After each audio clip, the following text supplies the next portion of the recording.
Tine, and let me start by thanking you, as well as the Universal Rights Group, for organizing this launch of the Human Rights Report 2020 and for inviting me to say a few words on the challenges we had this year. I read the report last night and I can only say congratulations, and I recommend it to everybody. It is very interesting reading.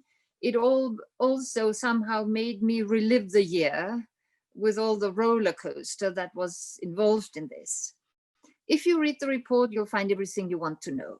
Initiatives, their background, overall trends, voting patterns, and the program of work of the Council, and how it developed over the years and what that cost.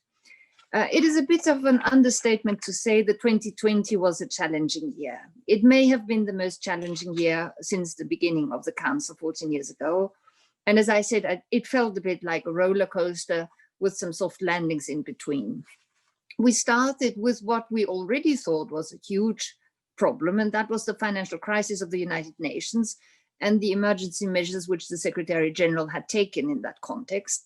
It meant that we did have no money to recruit extra teams of interpreters for lunchtime meetings, and you have to know interpreters only work 6 hours a day, 3.5 days a week. So we couldn't have lunchtime meetings. For the same reason, we had to cut UPR meetings short to 3 hours and a quarter because, again, we didn't have money to recruit more interpreters teams. This will probably go on during the next year. We were lucky that in the end of 2019, a number of efficiency measures had been decided, which we benefited from, and on which we elaborated by literally using every single minute of conference services were given, so that in the end of the day, we even managed to cut the overall number of council meetings by about 15%. I do share the frustration of civil society about that, in particular about cutting short general debates. But believe me, it was necessary this year, and maybe after all, it is a good idea to cut short some rituals in order to create more space for other things and for some flexibility. Because of the liquidity crisis, OHCHR told us that they could not implement all the mandated activities. So a number of them had to be postponed: workshops, seminars, studies, reports, a forum, and a working group session. I never quite understood why not all the reports were written during the lockdown, but anyway, we had to postpone these activities. But all of this was small fish in comparison to what the pandemic entailed. As you know, in-person meetings were no longer possible, but they used to be the backbone of multilateral diplomacy here. We had to cancel all side events. Special procedure mandate holders, NGO representatives, and delegates from capital could no longer travel to Geneva. Country visits for special procedure mandate holders were no longer possible. And the retreat, which I had wonderfully planned in Vienna, even with the participation of our federal president, could not take place either. That is my biggest regret of the whole year, I must say. It would have been a very good opportunity for what the Council most lacks, which is an opportunity for informal brainstorming and networking. And of course, the trips which the presidents usually made to New York to have an interactive dialogue with the SAT committee and report to the General Assembly, that had to be done online. I think that in particular, the conversations I had online with high UN officials in New York may not have been as useful as in-person dialogues might have been, because they always lack a little bit of knowledge of what we're doing here in Geneva. Now, when the first lockdown came, after a moment of shock and speechlessness, we developed a way of working. We started with informal conversations with the High Commissioner and some special procedure mandate holders, and the obvious topic was the COVID pandemic and the human rights implications. We even managed to negotiate a presidential statement on that topic. It was the first in the Human Rights Council history which was negotiated virtually and to be adopted by a silence procedure, which meant consensus. And as we all know, that is never easy. Now, when the health situation improved in May, and the Swiss authorities allowed physical meetings under certain conditions, that did not mean that everybody was convinced we should actually have them. Some said we should just wait a little bit until the pandemic was over. There was obviously a number of worries about the health situation. But I guess some people wouldn't have minded if the Human Rights Council had been put on the back burner for a while. Nothing is ever non-political in this context. I think most people understood, however, that it would have been a poor show for the Human Rights Council if it had vanished from the scene in the situation, which after all was a major human rights crisis. So the Human Rights Council became the first UN body to develop a set of new rules to work with: wearing masks, social distancing, having a minimum physical presence in a huge meeting room, contact tracing.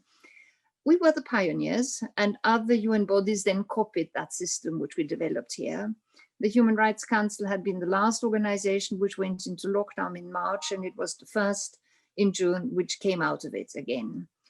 Our greatest achievement, I think, was that model of hybrid meetings which we developed, and which works much better than what they do in New York, really. In New York, they use a platform called Interprify, which costs quite a lot of money, is quite cumbersome to handle, and unreliable in sound, which means that interpreters refuse to work for more than 4 hours a day in comparison to the 6 hours they worked here.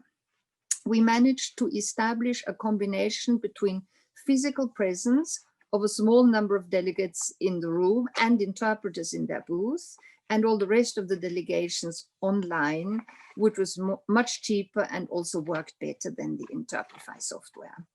And at this point, I really have to pay tribute to the IT teams we worked with, but in particular to Paolo Pia de Andrade from OHCHR, who was the mastermind between these hybrid meetings.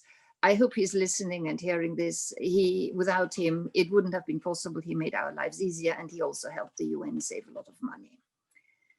When the second lockdown came in November, we adapted the hybrid system so that we could complete the 36th UPR session, which had already been cut short, which had already been postponed from May to November. And we saw that a majority of countries under review, as well as other delegations, participated either through pre-recorded videos or video live links, which worked quite well. Of course, not everything was ideal.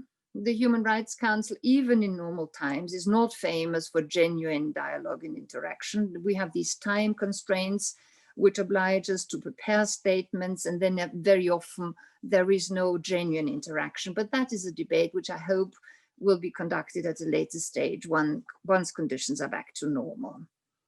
Let me say, by way of stock taking, that the Human Rights Council was the only UN body which really managed to complete its full program of work this year.